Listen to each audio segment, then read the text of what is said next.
Hey y'all. Alright, it is time. It is time to start getting busy. And it's time to start getting busy on this truck and get to work. So, yes, back out in the garage. This time I'm working on the D150. I'm going to completely blow the front suspension apart and get it all blown apart and get it ready to rebuild it. But I'm also going to be lowering it. Let me just get something out of the way about that real quick. I know for some folks they're totally against it, but the last time I checked, my name is on the title for this. So if you don't like it, well, okay. I'm not building it for you to like. I'm building it for me to like. Okay. So if you don't like seeing one of these trucks lowered, don't be looking at mine and go get your own. Okay. Go get your own. Build your own your way. Okay. So really, this is a two-wheel drive truck. It's not tremendously special. Okay, so I'm not really destroying anything. I'm not going to be like cutting or altering the suspension.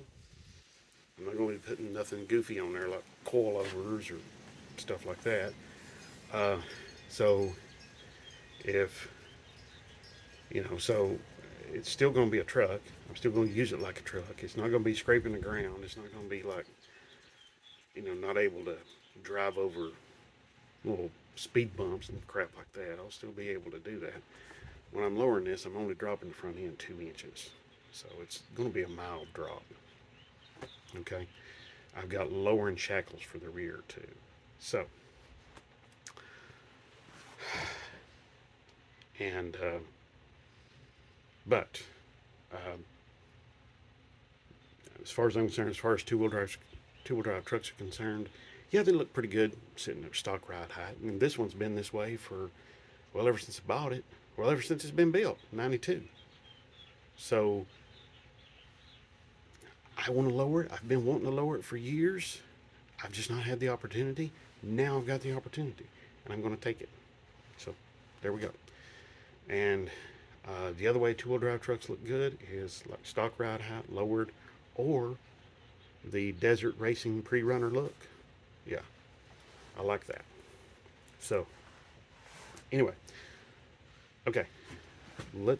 First, I just want to say we're up over 3,100 subscribers. I thank you all so much. It's just awesome. I never could have imagined 3,000 subscribers. I couldn't imagine 1,000 subscribers. So I really thank you all for that. That is really something I am truly grateful to you all for, and I will continue to be grateful for that. Okay. Now that we got that out of the way, let's look at this here. Okay, I'll just bring you up to speed on what I've done off camera. I've been trying to record this video and had a few little interruptions, but it's okay. First is the caliper. Of course, I took the wheels off, jacked it up. I got jack stands under it. But first is the caliper. That's a 1/2 inch bolt right there. You're going to want to take that loose. Then these little spring retainers are going to come off. There's one here. There's one of this assembly here. There's one down here. And here, you're going to want to put a screwdriver in there, a flat tip screwdriver, and pry against the body of the caliper here and pry this way. Okay? Pry over this way. And the reason for that is so that you can collapse that piston in there and make it easier to get this off. That way you don't have to take the brake line loose and you don't have to bleed the brake skin.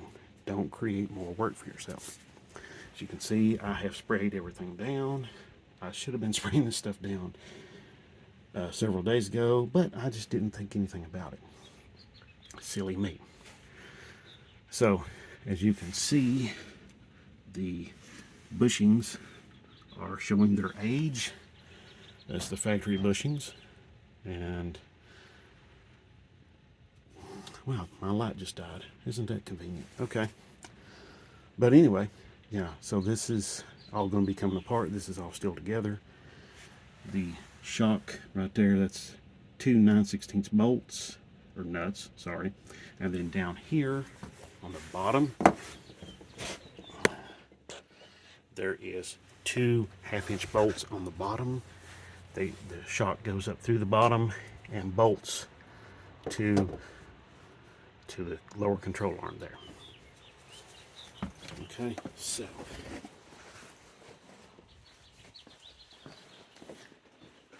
I'll show you the shock here. See, it's got that bow tie looking deal there in it, and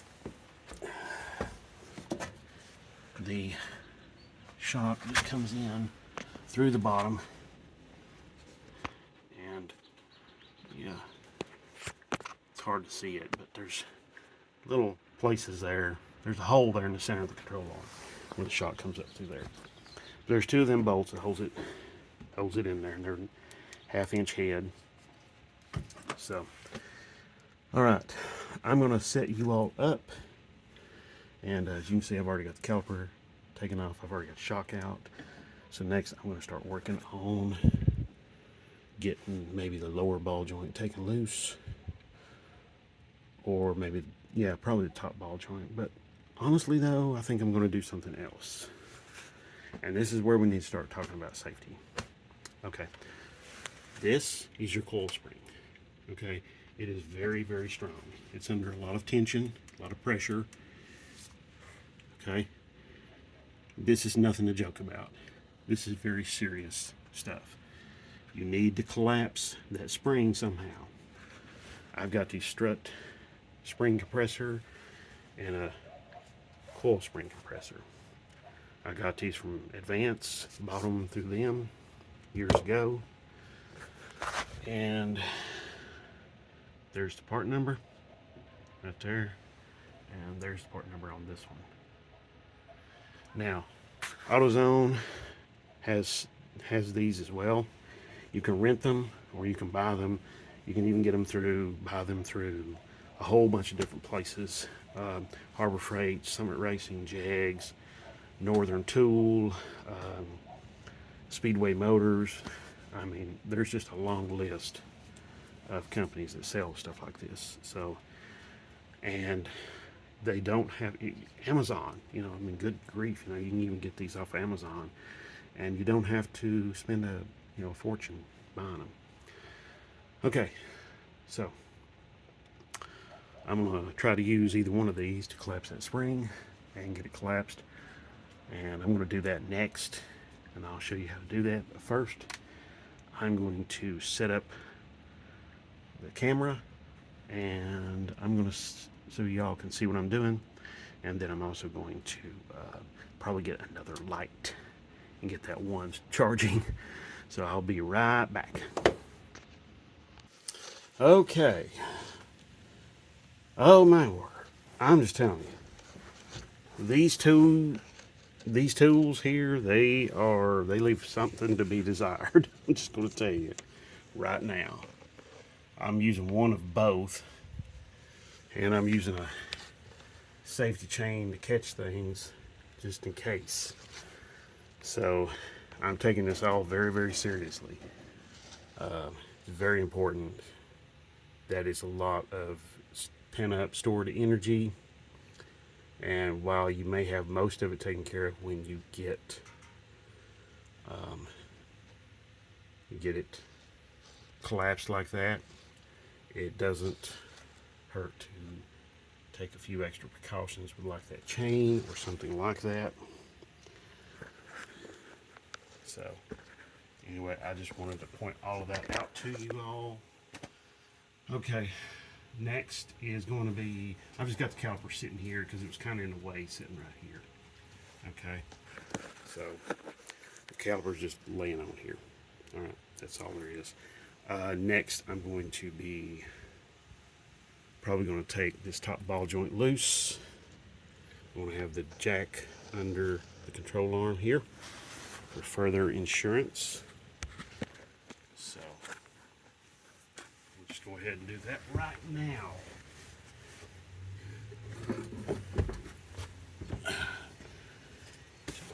Ease this jack down. I'm going to get you all up here so you get a little bit better bird's eye view.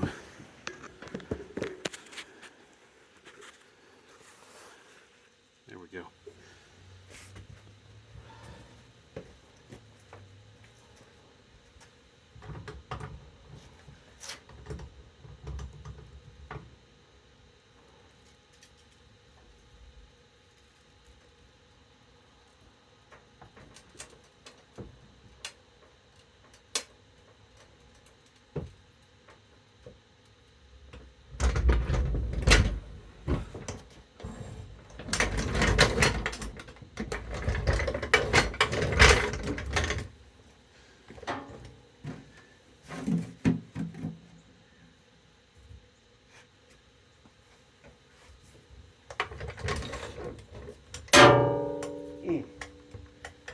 do that.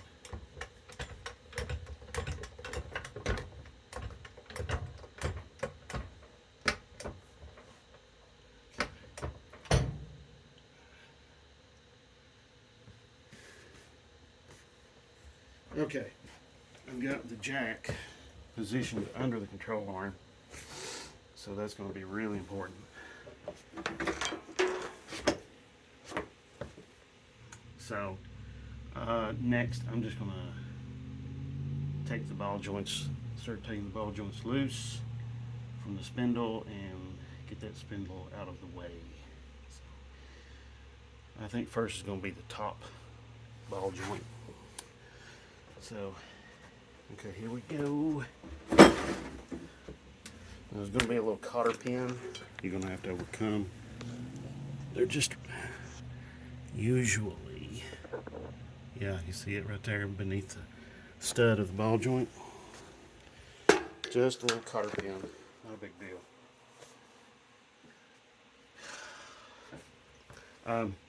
Listen, pay attention. If these things move or shift around, it can get really, really sketchy. So, and if you can buy something better than these, I do suggest it. Because these, like I said, these leave a lot to be desired. So, okay. So let's get you all right there. Maybe right back here.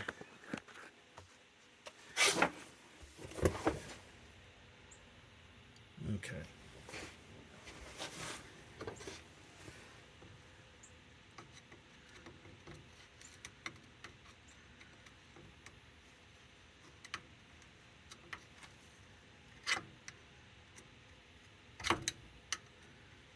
Okay, let's see. Gotta dig away the crud.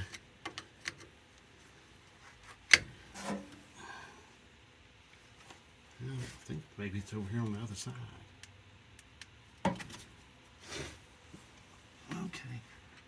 Well, part of it is, there we go. All right.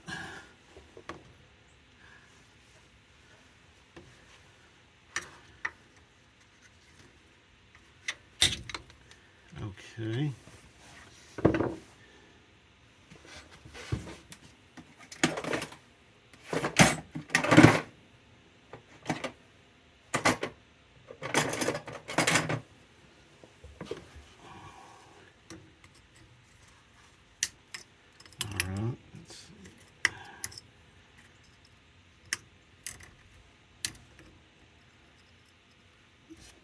Pull the cotter pin up there and straighten it up. You see what I've done there? Just straighten it all up. Get it nice and straight.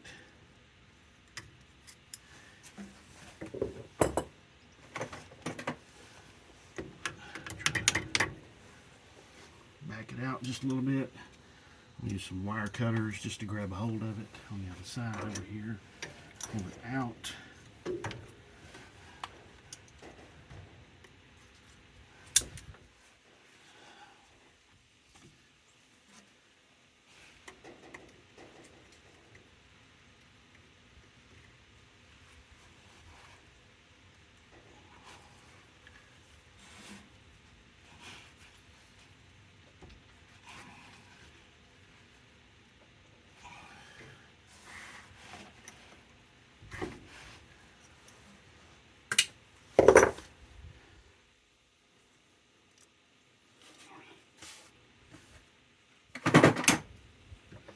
All right.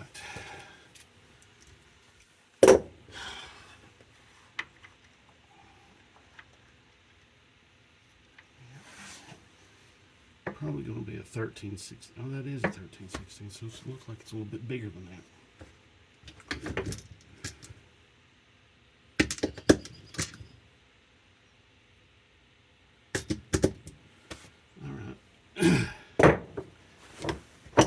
So,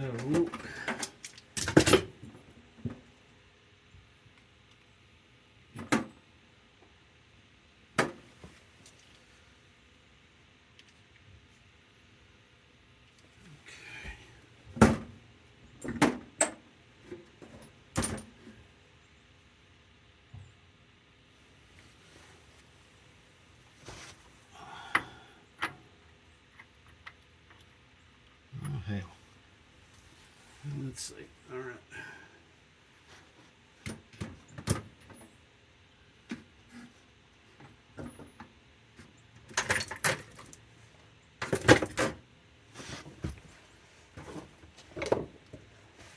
Oh, hell, maybe it's a 15/16. I'll just try a wrench. I was trying to find a socket. I'll use a wrench if I have to.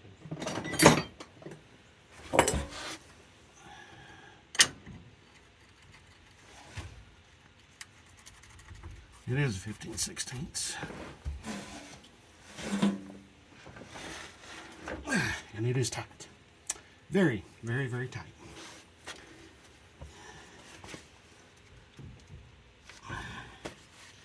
Now I'm going to go unlock the steering, turn this wheel.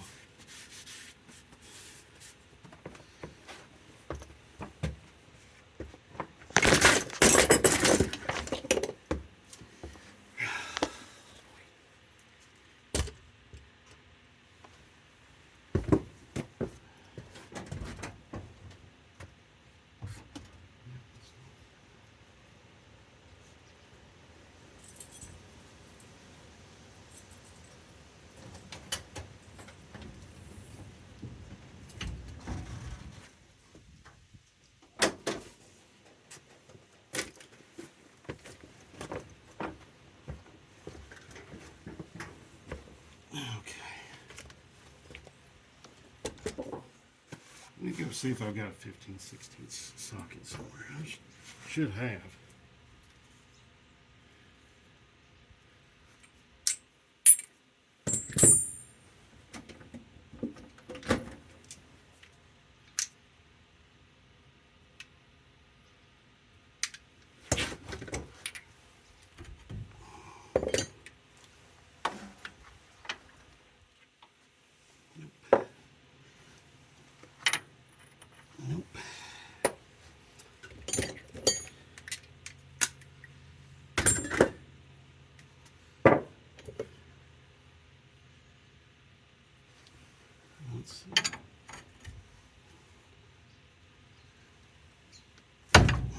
There we go. Okay. All right, broke that loose.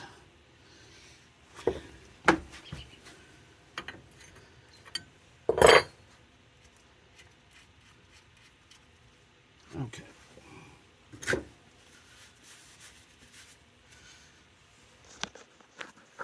All right, so you can see that nut is broken loose.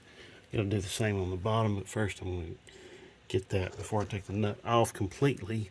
Right there, I'm going to go ahead and hit on this a few times and get it to come loose. Alright, so I'm going to back this nut off and some more, and I'm going to turn the steering wheel the other way. It's a little bit easier to hit this on the other side without having this in the way. Or I'll probably just use my pickle forks. So I'm going to pause this. I'll be right back. Okay, y'all. All right. I've got both of those nuts broken loose. That bottom one there is a 1-inch. That top one is a 15/16. So I'm going to go ahead and take a pickle fork and separate the ball joint from the tie rod end. Let me see if I can get you all up someplace off the floor.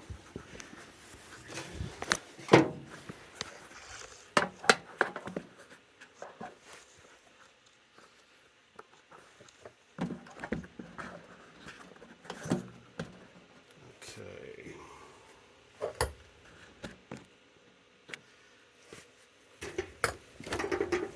All right. Okay. So here, give you a little, give you a little meaning of what I'm talking about when I say pickle fork. I'm talking about this tool right here. That light is just, it's always in the damn way, always in the way. But yeah. This is what I'm talking about. Okay. You know what? I think I'll be better off up here. So, anyway.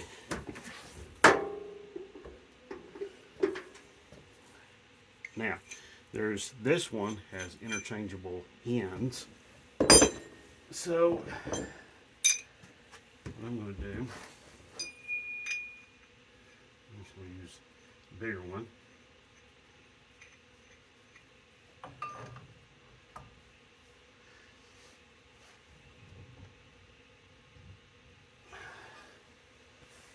Okay.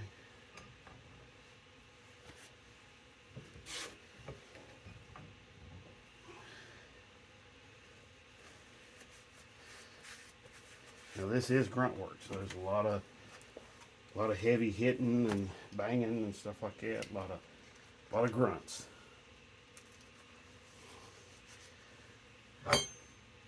You just take a hammer, hit this end, preferably without your fingers or thumbs in the way.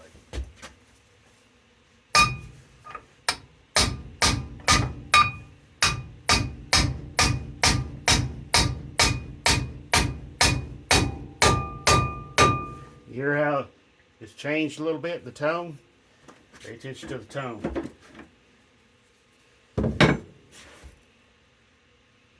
Also, I got the nut on the stem of the ball joint loose, but it's threaded on.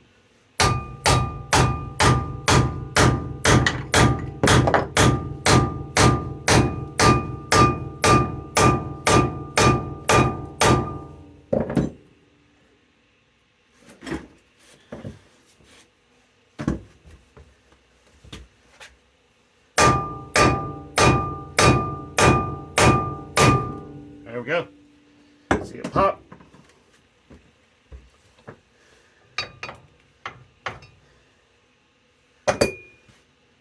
Okay, so now this ball joint is loose from the spindle.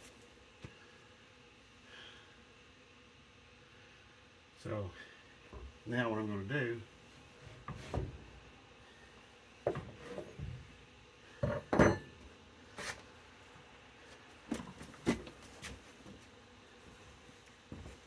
jack it a little bit.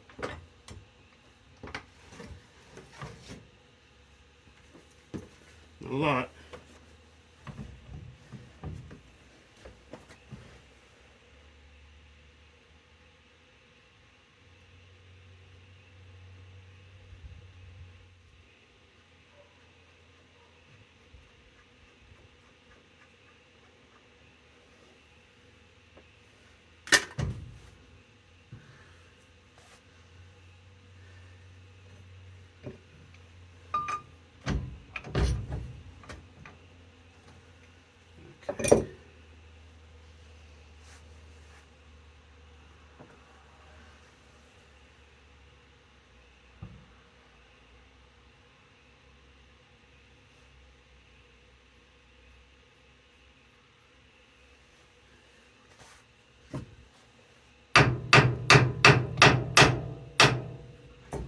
All right, there we go.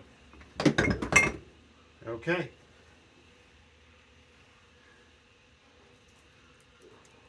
So, all right, next I'm going to get the lower ball joint loose from the spindle, steering knuckle. What you see, that's there. Yeah. So next the pickle fork is going to come in here, or I'm going to hammer on this and get this loose. All right, so I'm going to stop this video. I'm going to come back with part 2 to this. These bigger jobs, you know, it's necessary. So, another thing I'm going to do, but you'll see, I'll show you everything I'm going to do on the part 2. Okay, so I thank you all for watching. God bless. Have a great one. If you have any questions, feel free to ask anytime.